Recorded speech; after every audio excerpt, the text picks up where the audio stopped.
hay un sonido raro de fondo. ¿De la MUNI capaz que sea? Sí. Porque son los únicos micrófonos prendidos. Ahí se Ahí apagó. está, ahora sí.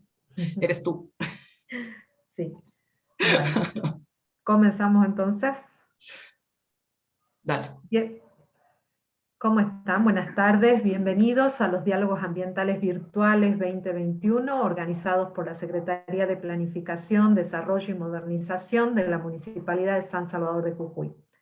En esta oportunidad, para conmemorar el Día Internacional de la Tierra y el Día del Micólogo y del fantástico reino de los hongos, vamos a hablar primero respecto a... El primero es un día instaurado por la Organización de las Naciones Unidas para concientizar acerca de la contaminación ambiental y la protección de la naturaleza y la biodiversidad. El segundo es un día nacional que se celebra en conmemoración de un científico, Carlos Spegazzini, y los aportes que él realizó a la micología argentina. Para el diálogo ambiental virtual de hoy, desde el Departamento de Promoción Ambiental, invitamos a Luciana Hernández Cafot, quien nos hablará sobre hongos, redes de vida, su importancia en la vida del hombre, su papel en los ecosistemas para la preservación del ambiente y la amplia diversidad de funciones que realizan. Algunos participan en la descomposición y el reciclado de la materia orgánica, otros son bioacumuladores y bioremediadores de suelos contaminados, se utilizan para el control biológico de insectos plaga, ayudan a las plantas a resistir sequías mediante asociaciones con sus raíces. Son utilizados en la industria alimenticia, pan, cerveza y farmacología como los antibióticos. Luciana es licenciada y doctora en Ciencias Biológicas de la Universidad Nacional de Córdoba, investigadora asistente del Instituto de Ecorregiones Andinas, INECOA, CONICET, UNJU. Entonces, te dejo, Luciana, presentando lo importante que son los hongos para la vida del hombre. Y recordar también que hoy firmamos un convenio con el CONICET, también con INECOA, para comenzar a iniciar un programa para la conservación del tucán. Así que, bueno, muchas gracias, Luciana, por estar en este diálogo. Bienvenida. No, muchísimas gracias a ustedes por la invitación. Y bueno, espero cumplir un poco con las expectativas que tengan sobre la charla de hongos. Y bueno, si alguien en algún momento quiere interrumpir, no le voy a aceptar la interrupción. Bueno, para empezar, bueno, como ya habían dicho Luciana, vamos a hablar un poquito de los hongos, y yo quería empezar esta charla, ahí estamos, sacando de nuestras cabezas, ¿sí? Rompiendo con el mito de que los hongos están emparentados con las plantas, ¿sí? Los hongos en realidad tienen un ancestro en común, comparten un ancestro en común con los animales, ¿sí? Si bien desde principios de que se empezaron a tratar los hongos se lo trataban como plantas, ¿sí? Las técnicas moleculares han permitido que nosotros, que en realidad descubramos que están emparentados justamente con los animales, ¿sí? Con Metazoa, dentro del supergrupo Opisthoconta, ¿sí? Esa vendría a ser una clasificación un poquito más actual y más certera de lo que en realidad estaría ocurriendo con los honguitos, ¿sí? Y para comenzar, vamos a ver qué es un hongo, ¿sí? Que es la pregunta que todos se hacen, ¿sí? A modo ilustrativo simplemente puse la definición de diccionario, que nos dice que es un organismo eucariota, sin plástidos, o sea que ya lo estamos diferenciando de las plantas, ¿sí? Se nutren por absorción, que acá también podemos verlo, ¿sí? Organismos eucarióticos, heterótrofos, su nutrición es por absorción, segregan enzimas extracelulares al medio, con las cuales digieren su alimento y absorben los nutrientes. Tienen una pared celular de quitina, no sé si se ve el cursor. Tienen una pared de quitina, que es lo que hacía también que se los asocie con las plantas, pero ya hemos visto que no están asociados con ellas. Sus sustancias de reserva son glucógenos y lípidos, son inmóviles y tienen una reproducción sexual y asexual. ¿Sí? Vamos a ver un pantallazo general de muchas cosas de los hongos, en media hora es poco tiempo y un pantallazo muy grande. ¿Sí? Pero sí vamos a comentar que interactúan con todos los grandes grupos de organismos, los tenemos interactuando con las plantas, formando las asociaciones simbióticas, que son las micorrizas, los tenemos asociados con animales, en relaciones simbióticas también, en el estómago, por ejemplo, de las termitas y de cucarachas, facilitando sus procesos de digestión. Los tenemos también en relaciones simbióticas algas-hongo, formando lo que comúnmente nosotros conocemos como líquenes, y que los podemos encontrar en los tronquitos de los árboles, en estas formaciones foliosas que podemos ver acá, ¿sí? Y creciendo también encima de las rocas.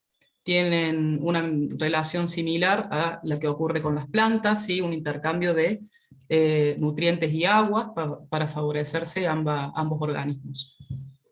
También tenemos una interacción de parasitismo con plantas y animales.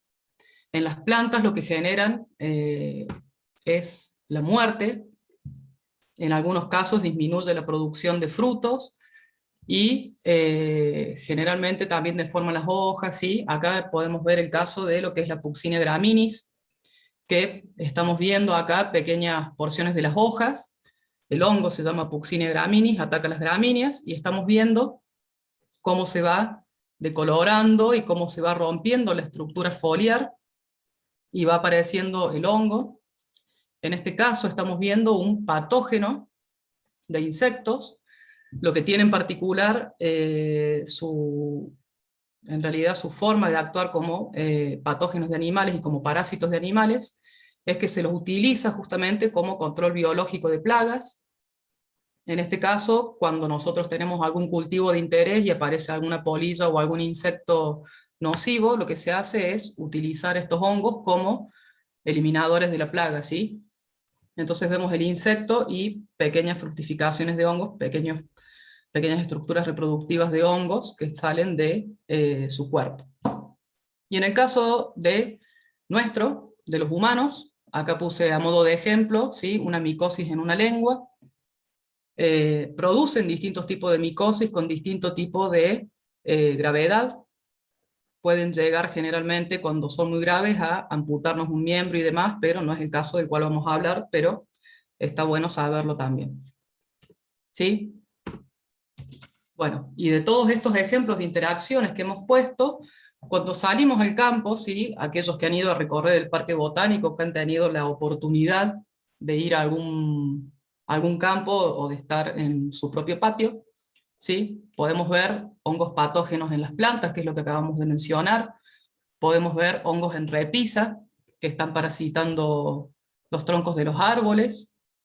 ¿Sí? Podemos encontrar los líquenes, que son las asociaciones simbióticas que acabamos de mencionar. Podemos ver los hongos saprófitos, que Adriana también lo dijo, que se encuentran degradando la materia orgánica animal o vegetal que cae al piso, ¿sí? Materia muerta.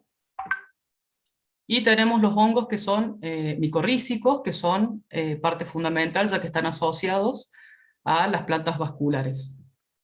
¿Sí? Entonces todos estos grupitos o formas en realidad de relacionarse con el medio las podemos encontrar en el campo. ¿Sí? Vamos a hablar un poco de cómo está formado un hongo, en realidad también para entenderlos un poquito más. ¿Sí? Acá abajo, en la imagen inferior derecha, podemos ver una estructura algodonosa, blanca, que está compuesta como filamentosa por debajo de la tierra. ¿Sí? En realidad esto es una madera, que podemos ver. Esto que estamos viendo son las hifas del hongo, que en realidad son las estructuras que generan este micelio que sale acá en este dibujito, ¿sí? Y esto es lo que realmente se conoce como hongo. Lo que nosotros estamos colectando cuando lo vemos en el campo, las estructuras son estructuras reproductivas, ¿sí? No es el hongo propiamente dicho. Esto cabe a asemejarlo, por ejemplo, a un árbol con su fruto, ¿sí? El hongo vendría a ser el árbol y la estructura reproductiva vendría a ser la manzana. ¿Sí? Entonces nosotros es como si tuviéramos un arbolito enterrado en el piso y estamos recolectando sus manzanas. ¿Sí? Son estructuras reproductivas, no es el hongo propiamente dicho. ¿Sí? Entonces el hongo en general no lo vemos y como síntoma, ¿sí?, de que él está ahí, estamos viendo sus estructuras reproductivas, que salen arriba justamente para liberar sus esporas. Vamos a ver un poquito rápido el ciclo del hongo, ¿sí? Tengo acá mi estructura reproductiva, mi fase reproductiva, que me va a liberar esporas, que son esporitas haploides, igual que el óvulo y el espermatozoide, ¿sí? Cada una de ellas va a germinar por aparte, una vez que cae al sustrato, y una vez que se encuentren van a empezar a formar una estructura dicariótica que va a terminar generando este primordio, de mi estructura reproductiva, que es la que yo voy a encontrar después en el campo. ¿Sí? Bueno, voy a hablarles un poquito sé que es un poquito de clasificación, pero bueno, tienen que entender mucho en poco tiempo. Voy a hablarles de los dos grandes grupos que pueden encontrar en el campo y que son los más vistosos, ¿sí? Uno de ellos es el grupo Basidio mycoti, justamente adquiere su nombre porque sus esporas se producen justamente en una estructura que se llama basidio, ¿sí? Son esporas que están libres, como podemos ver en el basidio, y acá en este ejemplo del típico honguito de pie y sombrero, estamos viendo cómo sus basidios están dispuestos en la cara inferior mirando hacia la tierra, ¿sí? En esta estructura que estaría aquí abajo, que sería el himenio. Entonces todo lo que nosotros vemos como laminillas, esporas y demás están tapizadas por este pequeño himenio donde se producen las esporas que luego son liberadas a la tierra. ¿Está? Esto es lo que yo les decía, ¿sí? Cuando colectamos un cuerpo, una estructura reproductiva, al dar la vuelta vamos a ver distintos tipos de estructuras, ¿sí? Tenemos a la izquierda superior, tenemos poros, cada uno de estos poritos está tapizado por este himenio, donde se producen estas esporas. Acá tenemos los honguitos que tienen laminillas, ¿sí? Cada una de estas laminillas está tapizada, lo mismo con el dentado y con el liso. ¿Sí? ¿Vamos entendiendo un poquito? Bueno, para continuar vamos a ver las diversidad de formas que podemos encontrar en el campo. En este caso son los hongos coralinos. Todos estos honguitos han sido recolectados en el Parque Botánico. Cristina los ha visto, tiene sus fotos y demás, en un trabajo de investigación que hicimos ahí. Podemos ver en su parte inferior la estructura algodonosa que yo les decía, ¿sí?, que es el hongo propiamente dicho, y su estructura reproductiva. En la Patagonia estos honguitos coralinos llegan a alcanzar un gran tamaño y, bueno, se los suele consumir. Acá en el caso de los del parque llegan a tener 2 o 3 centímetros, ¿sí?, de alto. No llegan a ser para consumir. Tenemos este otro grupo de hongos. ¿Mm? Disculpa, hay algunas preguntas como por ejemplo nos dicen cómo identificar que los hongos son venenosos o que pueden ser comestibles. ¿Qué es lo que habría que tener en cuenta, por ejemplo? Ah, bueno, al final se las contesto a esa porque es parte de la charla final. Perfecto. Les voy a contestar todas esas preguntillas. Acá tenemos, de paso se queda hasta el final. Acá tenemos los hongos gasteroides u hongos polveras, ¿sí? Son hongos que, como vimos anteriormente, los honguitos de pie sombrero tienen tapizado toda la parte externa. En este caso el himenio y las esporas se encuentran encapsuladas en estas estructuras, ¿sí? Acá abajo vemos las formas estrelladas, con diversos colores y diversas formas, y las esporitas se encontrarían encapsuladas dentro de esto que es un endoperidio. Y en el caso de la mitad superior es la que tiene las esporas, ¿sí? Lo que tienen en común estos es que no tienen los basidios enganchados a su himenio, sino que a la madurez todo su himenio se suelta y termina generando una gran masa de esporas que luego es dispersada por el viento. Tenemos acá el caso particular de este hongo, que es parte del grupo de hongos de los falales. Su gleba es mucilaginosa, que podemos ver acá esto verde que está brillante, son las esporitas, y que en realidad lo que tiene es que produce un olor fétido, que lo utiliza como atractante para atraer moscas, y de esa forma se produce su dispersión. Acá les puse unos videitos para que veamos cómo crecen y cómo sus esporas son dispersadas. Este hongo es conocido como velo de novia, y en realidad también tiene un olor fétido a carne podrida, y el velo simplemente es para generar más atracción hacia las moscas. Este es otro caso, pero acá podemos ver realmente cómo las moscas están alimentándose de estas levas y facilitan así la dispersión del honguito.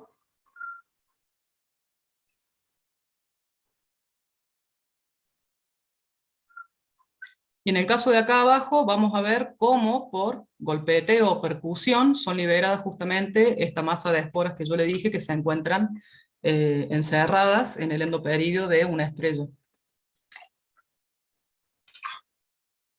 Y así de esa forma las libera y el viento las traslada.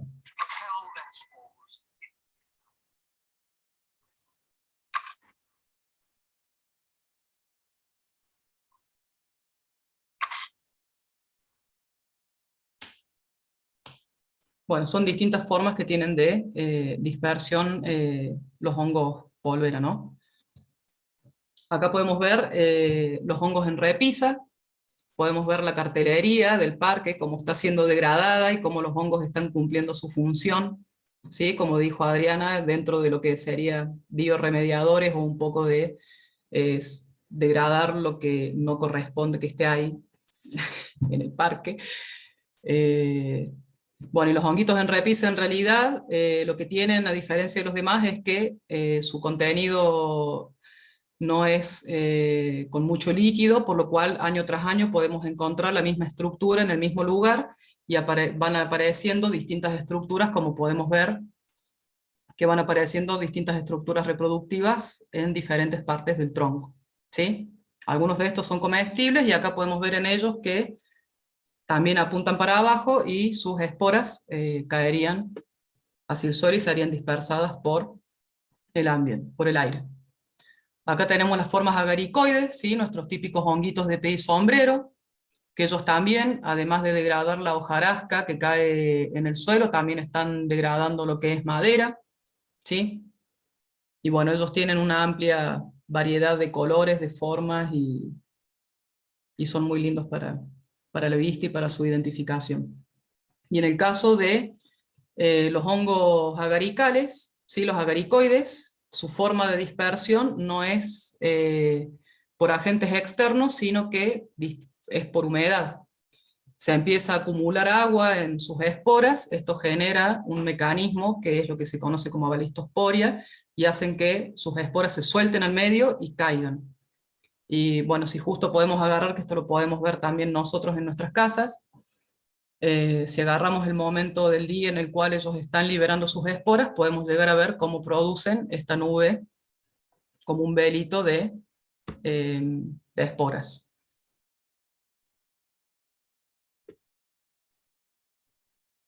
Bueno, como dijimos recién, el grupito Basidio micota producía sus esporas libres en un basidio, ¿sí?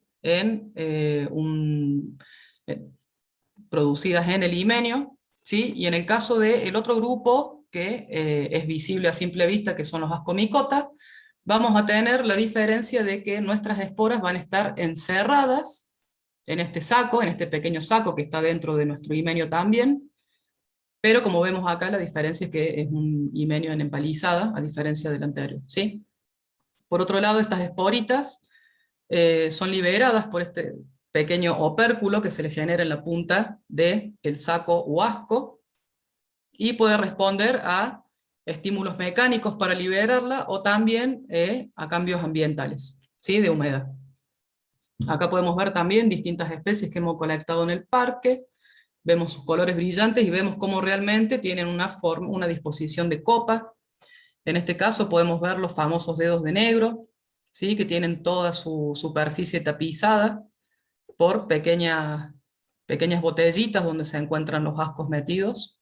¿Sí? Acá vemos una morchela que, si bien la del parque es muy chiquita y no tiene ningún interés culinario, pero en Patagonia sí tienen una gran producción, y en otras partes del mundo tiene una gran producción que sería la especie morchela esculenta, que es altamente palatable y bastante carita. Y ¿Qué acá simplemente significa palatable? palatable, comestible y agradable al paladar. No, sí, por ahí yo te pediría que como tenemos un público en general, digamos, muchos alumnos, mucha gente que nos va siguiendo, si por ahí algunas de las palabras más científicas o más las puedas transformar en más amigables para los que no conocemos sobre el tema, ¿puede ser? Ah, bueno, si me encontrás con con alguna otra, avísame. Y Bueno, dale. por ahí quizás Gracias. no me dé cuenta. Gracias. Acá tenemos, por ejemplo, cómo está liberando sus esporas por un cambio ambiental, como habíamos dicho recién, ¿sí? Cómo las esporitas salen despedidas del saco. Esto es simplemente por un cambio de la humedad ambiental. Y en el caso del videíto de acá abajo, lo que vamos a ver es cómo, por una acción mecánica de alguien que lo toca, se libera la nube de esporas. ¿Sí? Y esta nubecita es la que genera la dispersión y que ellos vayan a crecer en otro lugar.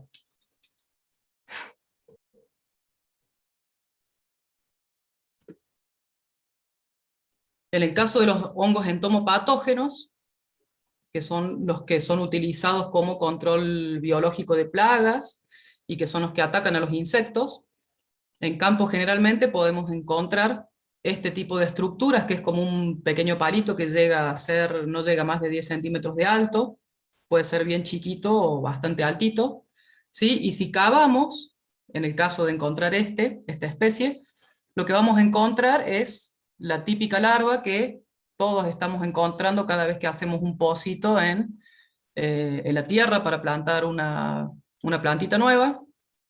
¿Qué ocurrió aquí? O sea, el hongo directamente se ha nutrido de toda esta larva, ha tomado la forma de la larva y ya de la larva no queda nada. O sea, lo que estamos viendo acá es realmente el hongo que tiene simplemente la forma de la larva, y una vez que alcanzó toda su capacidad de nutrición y sus condiciones ambientales óptimas, lo que hace es liberar o dar lugar al crecimiento de su estructura reproductiva, que vendría a ser esta formita, ¿sí? Y acá en este caso, en este videíto, está una hormiga para que simplemente veamos cómo se desarrollan a partir de un insecto. La otra interacción importante que habíamos mencionado dentro de la simbiosis, teníamos los líquenes, ¿sí? La formación de los líquenes, que era la simbiosis alga-hongo. El 20% de los hongos forman líquenes, y se cree que hay aproximadamente 20.000 especies de hongo que están formando esta asociación simbiótica. De las más importantes es la de las micorrizas, ¿sí? Que es la relación que se establece entre los hongos y las raíces de las plantas vasculares, ¿sí? Cerca del 92% de las plantas presenta esta asociación con hongos, y es una asociación muy importante. Acá estamos viendo cómo tenemos una raíz, abajo a la derecha, cómo tenemos una raíz de una planta que está totalmente tapizada por esa estructura algodonosa que es el micelio y que es nuestro hongo en realidad, y cómo están casi que fusionadas, ¿sí? Entonces, estas relaciones, en algunos casos los hongos penetran las raíces, y en otro caso mantienen una relación superficial. Lo importante de esta relación es que el hongo le provee distintos tipos de nutrientes a la planta, además de agua, ¿sí? El hongo logra alcanzar distintas distancias a las cuales quizás la planta no llegaría por sí sola, toma agua, toma, por ejemplo, nitrógeno, potasio y fósforo, y se lo entrega a la planta a cambio de glucógeno, ¿sí? Bueno, y acá lo que de glucosa y sacaros. Lo que yo no me quería acá de olvidar de decir es que, además de brindarles nutrientes, como dijo Adriana recién, los hongos dentro de esta capacidad que tienen de ser biorremediadores, porque toman todo lo que es el plomo ambiental, actúan de esta manera frente a la contaminación de metales pesados, protegen a las plantas, y por otro lado, las protegen de infecciones de bacterias, justamente porque producen determinadas micotoxinas que actúan matando las bacterias, ¿sí? Lo que es importante que veamos en este gráfico es que podemos ver que hay un flujo, que hay una conexión entre las plantas, ¿sí? Vemos las raíces y vemos que hay muchísimo micelio, muchísimo hongo por debajo de la tierra, y cada uno de estos hongos no está asociado a una única planta, ¿sí? Para que esta asociación ocurra, la planta lo que hace es emitir quimioatractantes para el hongo, y así de esta manera se encuentran el hongo con la planta, y cada uno de ellos está asociado a diferentes plantas. Entonces, además de justamente esta asociación con diferentes plantas, hace que las plantas estén intercomunicadas entre ellas vía las hifas de estos hongos, ¿sí? Entonces acá es donde ellos estarían actuando como una red de comunicación dentro de un bosque. Entonces de esta manera las plantas saben qué está pasando en cada una de ellas, ¿sí? Hay un experimento que le sacaron todas las hojas a un árbol, y todos los otros árboles de la plantación comenzaron a emitir químicos que los hacían menos apetecibles o un poquito más tóxicos hacia las hormigas, ¿sí? Entonces se dio a entender, o se pudo entender, que la planta había tomado el sacarle todas las hojas como si hubieran sido comidos por las hormigas, y por lo tanto todas las otras plantas empezaron a producir, vía señal de esta planta que fue atacada por el hombre, empezaron a producir químicos que eran un poquito más tóxicos para las hormigas, ¿sí? Entonces podríamos tener el pequeño WhatsApp o la red de internet, que son los hongos, dentro de los bosques. Acá, para ejemplificar simplemente un hongo micorrícico, puse una foto, un par de fotos del hongo de pino. Quienes han crecido rodeados de bosques de pino seguramente lo han recolectado.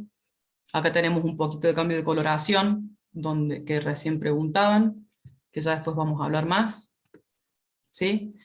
Y vamos a pasar a hablar de los hongos medicinales, de la importancia que tienen, ¿sí? En el caso de Penicillium rubens, fue el hongo que Alexander Fleming descubrió hace más de un siglo. Él descubrió micotoxinas producidas por este hongo, y a partir de ahí comenzó la producción de penicilina. De esta especie, en realidad de este género de hongo, nosotros podemos encontrarlo en casa, pudriendo nuestra fruta, pudriendo nuestros panes cuando nos olvidamos encerrados en una bolsita, ¿sí? Encontramos toda esta masa verde que al tocarla tira una nube verde, que son sus esporas, sus conidios, ¿sí? Y en cápsulas de Petri los hacen crecer así, y si los vemos un poquito más en detalle, podemos ver los conidios y los conidióforos de nuestro penicilio. La cultura occidental ha utilizado los hongos, ¿sí? Durante mucho tiempo, en lo que serían las micoterapias, o en lo que es los remedios homeopáticos. Los hongos producen micotoxinas o metabolitos que, por ejemplo, aquí anoté que nos contribuyen a reducir el colesterol, ¿sí? Tienen antidiabéticos, ¿sí? Algunos son anticancerígenos, y muchos de estos son utilizados para control de afecciones en las vías aéreas superiores. En el caso de estas especies, las están cultivando aquí en Argentina y están a la venta. Así que se pueden encontrar aquí mismo en Argentina. Les paso el chivo de hongos de Argentina. Ahí podemos encontrar, también están asociados con el grupo de Alma Azul y Profunga. Ellos hacen cultivos, envían kits de cultivos, y también dan cursos y charlas sobre la producción de hongos comestibles.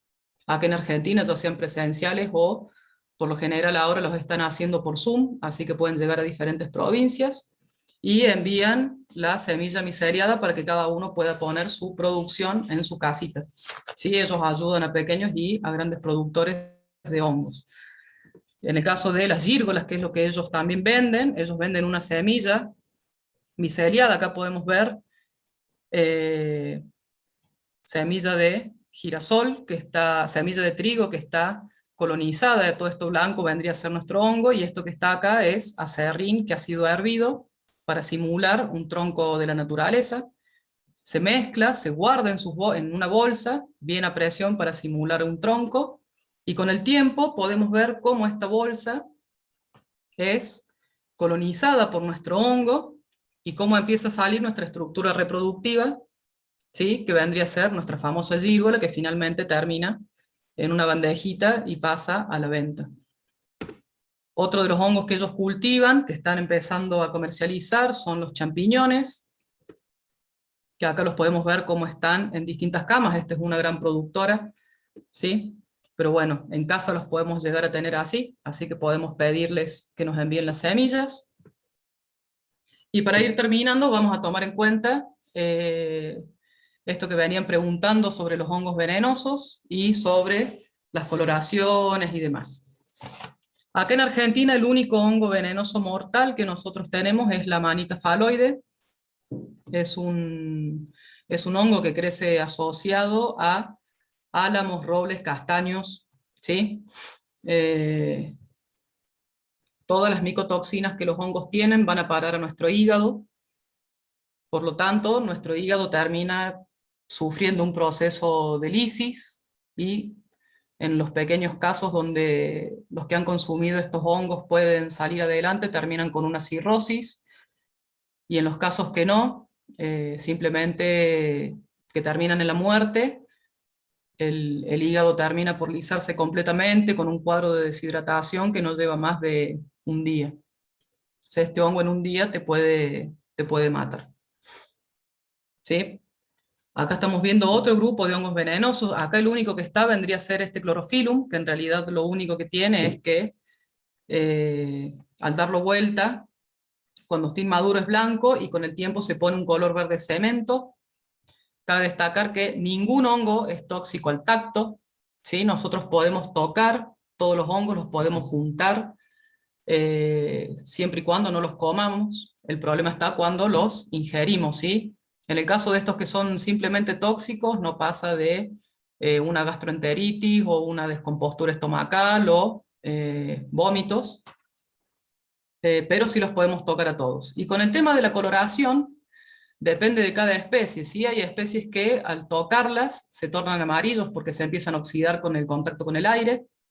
Entonces tienen un viraje que para algunas especies comestibles, que viren a amarillo confirma que es esa especie y se puede comer, y en el caso de las tóxicas, que viren al amarillo o que viren al rojo o al azul, significa que es esa especie tóxica y que no se puede comer. ¿Sí? Entonces con el tema de las coloraciones de los hongos, es importante tener en cuenta que no para todas las especies que cambie de un color significa que sea comestible o que sea venenosa. Lo importante es conocer los hongos, ¿sí? No consumirlos porque están en el campo y parecen bonitos y carnosos. Y hay páginas, por ejemplo, hay un café micológico en Facebook que al subir las fotos, distintos micólogos y aficionados empiezan a hacer aportes respecto a si la especie es comestible o no.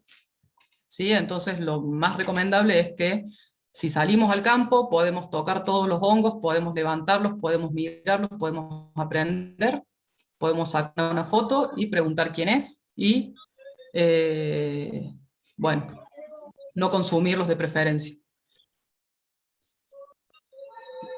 Y finalmente, en realidad para conmemorar un poquito este Día de la Tierra y un poquito el Día de los Hongos, quería dejarles este videíto para que lo vean, para que cuando salgan a su patio y se encuentren con honguitos no vean que han aparecido de golpe, sino que tienen un crecimiento que en general nos perdemos. Y después del videíto vamos a contestar todas las preguntas que les puedan haber surgido.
Vamos a verlo sin sonido.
Bueno, y hasta aquí llegó, se ve.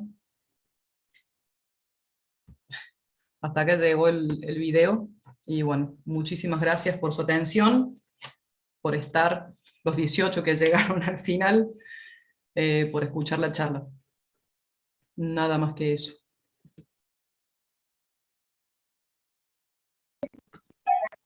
Bueno, buenas tardes, soy Hernán, trabajo en el Parque Botánico.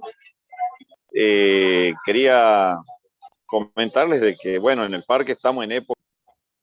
¿Cómo? Perdón, tenía desactivado mi audio. Ahí está, ahora sí, ¿me escuchan? Sí.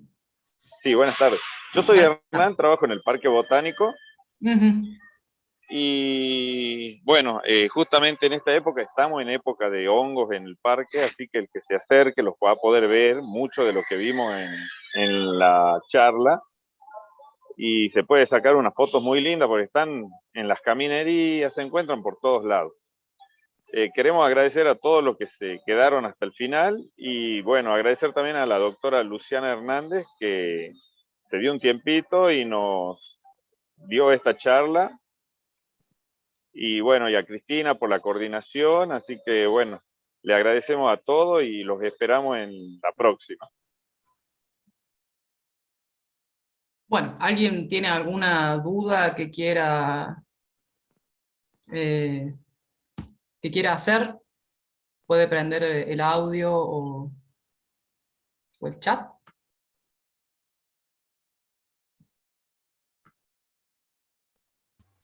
¿No? Hola, buenas tardes. Buenas tardes. Buenas tardes. Sí, me presento. Bueno, soy Enzo, soy de Catamarca. Cuando hablaste ahí de endopatógenos, ¿es el mismo funcionamiento? ¿De los entomopatógenos? Los hongos endopatógenos. Cuando decía que después la forma del cuerpo fructífero del hongo, después, ¿cómo explicaste eso que queda el insecto? Los entomopatógenos. Lo que pasa es que lo que hace el hongo, justamente la estructura vegetativa, que es el micelio, que es la parte que se va nutriendo, ¿sí? El hongo lo que haría ahí es tomar al insecto como su sustrato, como su forma, sí, justamente como su sustrato, ¿sí? Entonces lo que va a ir haciendo va a ser alimentarse de todo el cuerpo del insecto, y mientras va creciendo, porque se va nutriendo y a la vez va creciendo el hongo adentro de la larva, va tomando la forma del insecto. A vos te habrá llamado la atención que tenga la forma de la larva, justamente. Claro, exactamente, como dijiste que ya formaba parte del cuerpo, del hongo. Claro, en realidad toma la forma del cuerpo, ¿sí? Cuando hablamos de ese tipo de parasitosis, el hongo lo que hace es alimentarse de toda la estructura celular del insecto. Entonces, se va alimentando, va creciendo, y como ese insecto tiene paredes que lo van limitando al crecimiento, lo que hace es ir tomando esas paredes, y una vez que el bichito se muere, pues recordemos que el hongo está nutriéndose de ese insecto nada más, ¿sí? Una vez que se le rompen todas las paredes y que ya se comió todo y que ya tiene la forma, no tiene más insecto alrededor para seguirse nutriendo, entonces queda con la forma del insecto, ¿sí? No sigue creciendo, se queda con esa formita, y una vez que ya alcanzó todo eso, lo que hace es liberar su estructura reproductiva, que eran esos pequeños deditos amarillos. Perfecto. Entonces no es el mismo mecanismo que lleva el hongo de la mosca a la fruta o algo similar. ¿Cómo? El hongo en la mosca de la fruta. El hongo de la mosca de la fruta. Sí, que también forma parte, digamos, de la estructura del insecto, pero en este caso no muere, digamos, el insecto, no se alimenta del todo del mismo. Vos me estás hablando, no, lo que pasa es que en realidad lo que ocurre ahí, la mosca de la fruta, lo que hace es llevar esporas de hongos de una fruta a la otra, ¿sí? O sea, simplemente estaría actuando como un dispersor de un hongo que ataca a la fruta. Perfecto. Muchas gracias, esa era mi única duda. De nada. Muy interesante la charla. Gracias. Gracias.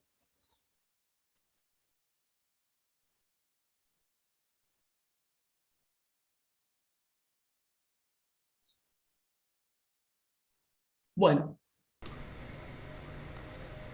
Hernán, ¿hay alguna otra consulta? Damos por terminada la charla, si nadie va a preguntar. ¿Cómo hacemos?